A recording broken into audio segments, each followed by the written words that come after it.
Back in the days when Grandma was a girl, there was no such thing as a traffic problem. The speed limit fixed at trotting pace.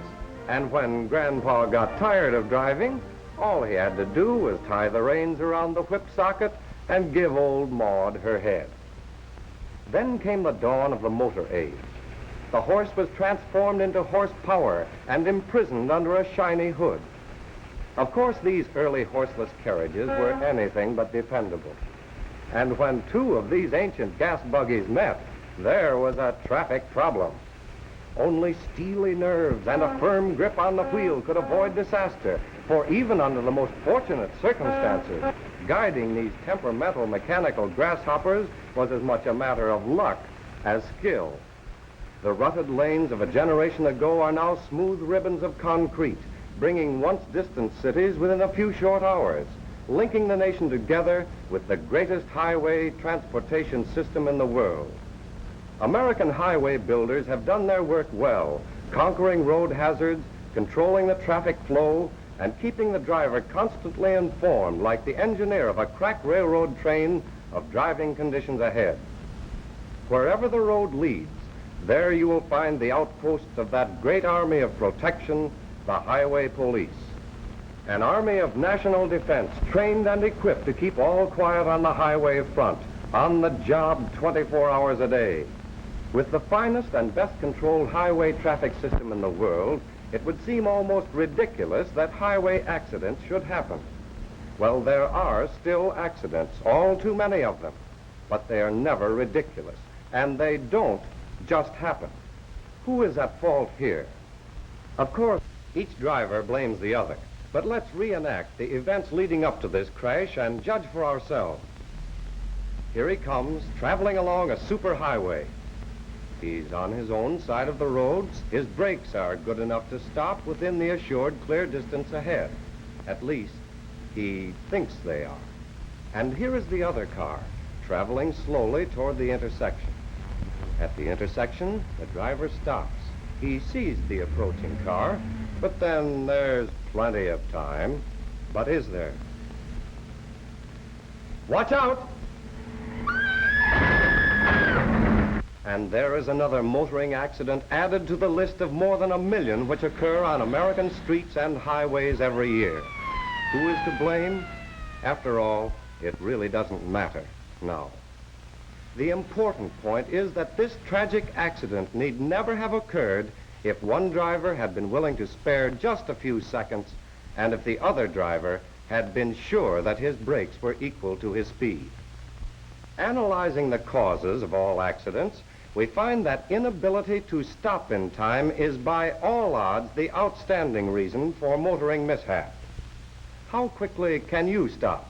At 20 miles per hour, with the world's safest brakes, this car stops in 14 feet. Police safety standards are more liberal, demanding that you be able to stop within 22 feet after the brakes are applied. But wait a minute. Another element enters into this problem of safe stopping, the interval between recognition of an emergency and the application of the brakes. For instance, at 20 miles per hour, your car will actually travel 22 feet before you react to the need for stopping. The distance covered during reaction and braking time equals 40 feet. At 40 miles per hour, it requires 44 feet to shift from accelerator to brake and 71 feet to stop, totaling 115 feet. And at 60 miles per hour, the reaction time is equal to 66 feet. Braking requires 160 feet, and the total stopping distance is 226 feet. In this era of high-speed driving, only the best brakes are good enough. Yet police tests reveal that more than half of all cars tested are faulty in this vital safety factor. To be trustworthy, your brakes must be perfectly and permanently equalized. Without properly equalized stopping power on all four wheels, you are bound to meet trouble sooner or later on the open road. For instance, here is a chap whose brakes are good enough for city driving, and he thinks they are good enough for high speed. But in an emergency, when he stamps on the brakes, The car skids and dives into the ditch. And it might have been worse. Here we are at the Indianapolis Speedway, the roaring road of speed. Few of you, indeed, would care to take the risks which these drivers accept as a matter of course in their record chasing. Indeed, some of the driving habits you observe every day on the highway are too risky for these daredevils of the Speedway. For example, the common practice of crowding the center line on the highway would put a Speedway champion's hair right up on end. You're traveling at 50 miles an hour. The approaching driver is traveling at the same speed. That's virtually 100 miles an hour and within handshaking distance. And how many times have you started to pass up some slower car and then squeaked through by the skin of your teeth? If that car is traveling at 50 miles per hour, it represents the same obstacle as 10 parked cars. The chance is not so inviting now, is it? Railroad crossing signals are installed as a warning, not as a challenge.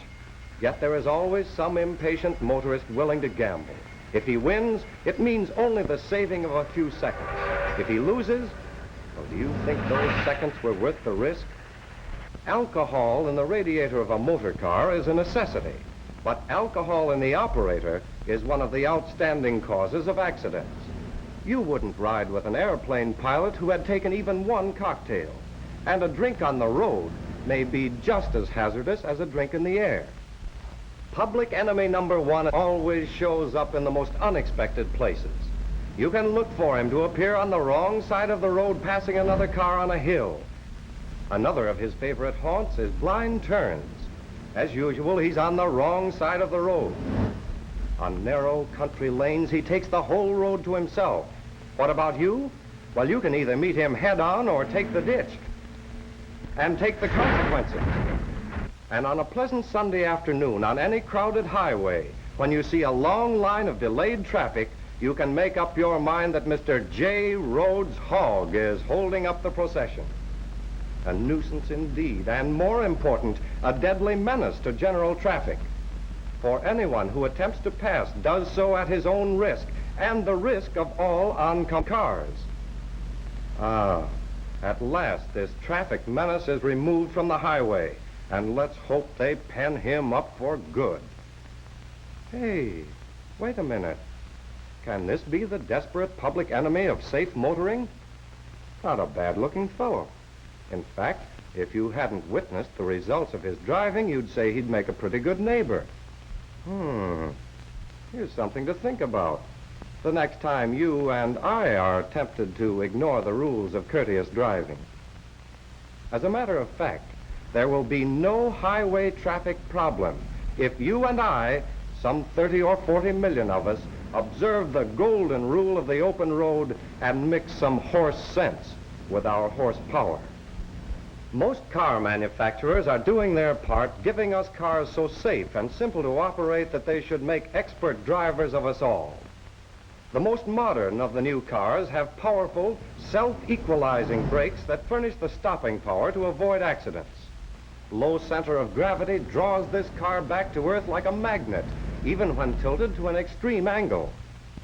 Modern design gives a new degree of stability and sure-footed performance under all driving conditions.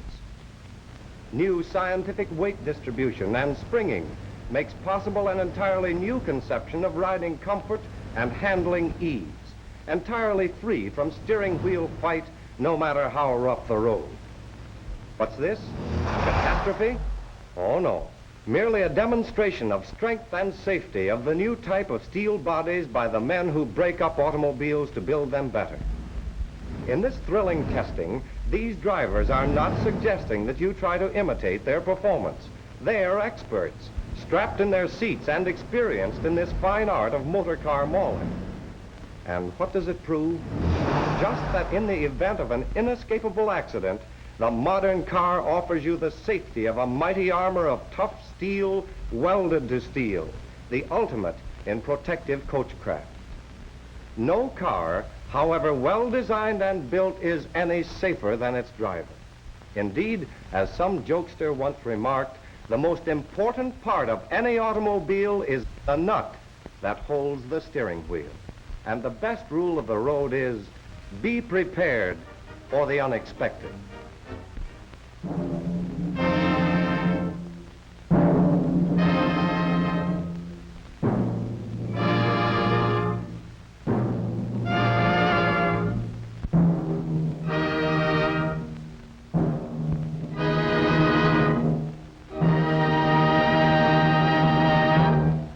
This concludes our broadcast day.